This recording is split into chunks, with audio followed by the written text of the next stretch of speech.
Welcome back to WaterparkRanger's Let's Play Pikmin 2. In the last episode, we finished the Hole of Heroes, but we sustained massive losses. In the dungeon, we lost no less than 80 Pikmin. That being said, we have yet to encounter the strongest, toughest, most evil challenge in the game of all. The final dungeon, the Dream Den. So, we're going to need to put together a good party for taking it on. This dungeon is full of poison. Poison is a consistent hazard that appears very frequently throughout the entire dungeon, in the form of those gas pipes. So you might want to bring along 20 whites. However, it's also very important to have a lot of blues. The final boss of the game, if you can believe it, water is a dangerous hazard in the fight. So you want to bring along 30 blues is a respectable amount. Also because by like floor 10 or 11, I forget which, it's going to be an exact copy of the floor in the Hole of Heroes, except worse. I'm talking about the one with the unique music and the water-themed enemies. That comes back for the Dream Den, but worse. So you just want to be very careful. And unfortunately, it doesn't look like we can afford to take along 20 whites, so we're going to want to bring along 15 instead. This is really a tough dungeon to find a good balanced party for. Typically, what I would recommend is 30 blues, 20 purples, 10 to 15 whites. The least amount of Pikmin, the most uncommon type that you want to bring in is reds normally. But because we can't fight using reds, because we can't fight using purples, we're going to have to do all our fighting with reds. That's unfortunately the way this is going to have to end. I mean, this is the whole point of the run, is that we don't use purples or sprays. And that also extra requirement that I added, where we don't bring back Galangrois or spotty bullbears to the onions in our pod. Perhaps you'll find Louie in here, and yet my CPU is on edge. Ludicrous dangers await. Ludicrous, sign me up. Beasts lurk at the bottom of the deepest, darkest, most foul, sinister, horribly vile pit. Do you still wish to enter? Of course you do. Courage is our true treasure. Well, here we go. This is the dungeon that does not mess around. The Dream Den is at 14 floors, the second longest in the game, next to the Hole of Heroes in terms of how many floors it has. But in terms of how long it takes to clear, it is far and away the longest dungeon of them all. Unlike the Hole of Heroes, this one does not skimp out on treasures on each floor. It basically has like a good amount of treasures on each floor to go after, a standard amount. There are only a couple that only have like one. Anyway, this dungeon, like Cavern of Chaos and Hole of Heroes, plays around with different floor layouts. It also has some of the most ridiculous amounts of enemies and combinations of enemies that you're going to encounter in the game. On this floor, we have a lot of dwarf orange bulbarbs. The Hermit Crawmad is kind of close to the gas pipe, so we're going to have to lure the Crawmad out. Oh, never mind, he just came out on his lonesome. I guess it's pretty helpful. But he's going to be dangerous to fight unless we take care of the gas pipe, so into that. And Pikmin swarm that. Swarm that ass. And after that, he's defeated. And over here, we have just a couple more. Actually, we got really lucky with the layout on this floor. Typically, the layout's a lot more dangerous. It looks like a lot of the dwarf orange bulbarbs actually aren't in our way. Now, just the lesser spotty jellyfloat to dispatch. Actually, this dungeon doesn't have any other bosses besides the final boss. Really, that's what the Hole of Heroes is for. The Hole of Heroes is like, just kind of a boss rush with some other stuff put into it. And the Dream Den is really just like the most devious challenges they could think of before the final boss.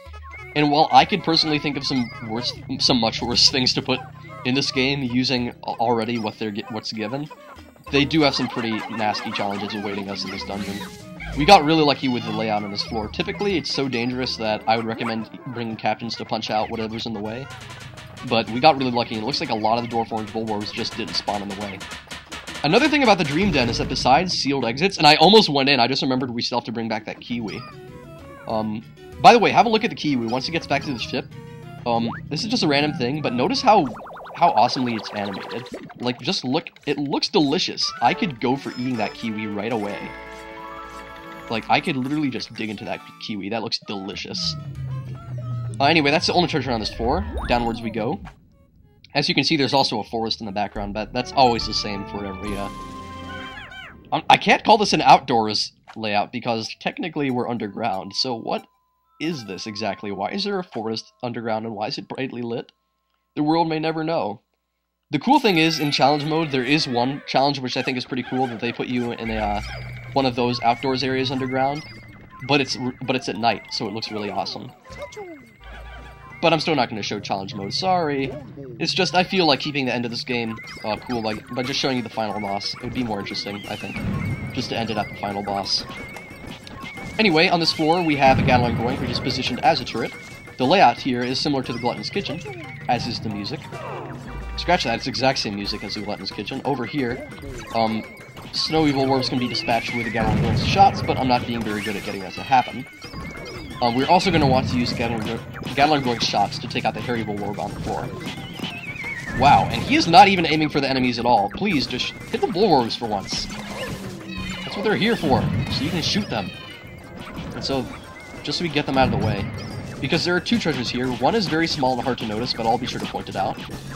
And the other one is inside the Gatling Groink, so there you go. The Gatling Groink is being a completely useless person, so if you can call that thing a person. Exactly what defines a person again? Because I've heard that there's a difference between like, oh, how should I put it? Bodies, like, or people and persons. Or that, like, an animal could be considered a person. It's like kind of a tough draw. I forget exactly how that works. Maybe we're not actually going to have to deal with a hairy Bulwarp. It seems like it kind of just spawned out of the way of it being a problem. So, yeah, I guess we can just let sleeping Bulwarps lie. In the old, if you've ever heard the old saying, let sleeping dragons lie. Do let sleeping Bulwarps lie if they're not lying in the path back to the, carrying back a treasure.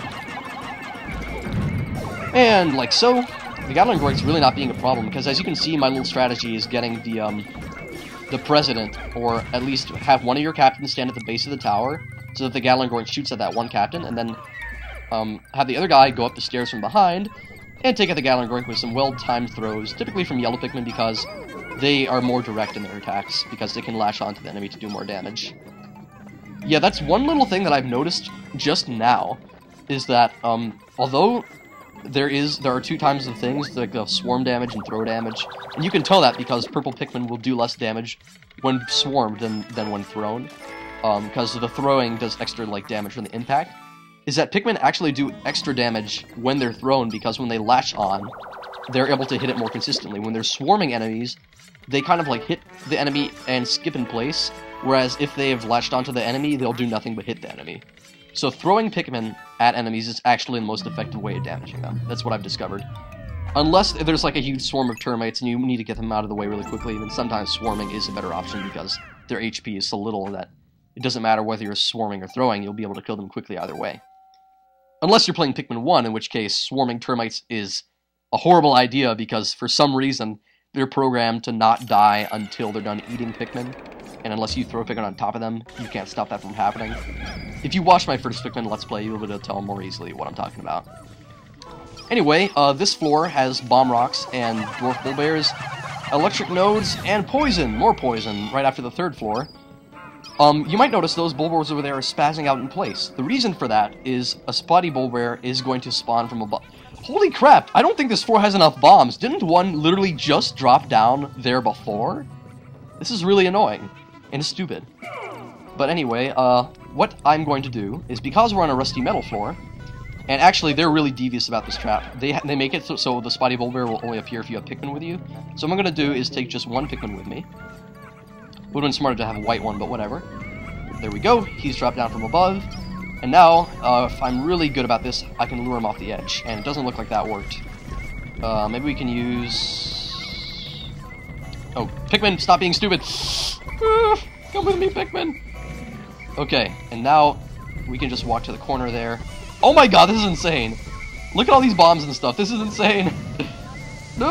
Okay, at least, wow, the bombs actually just killed him. We didn't even have to lure him off the edge. I didn't see that coming. I kind of thought that might have been a problem.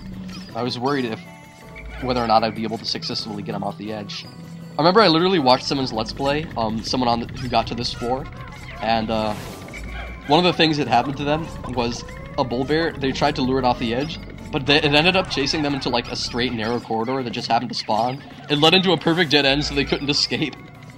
And so basically they got mauled and massacred, and I'm pretty sure they reset, because a lot of people, when playing this game, like to reset the slightest moment they run into a big problem.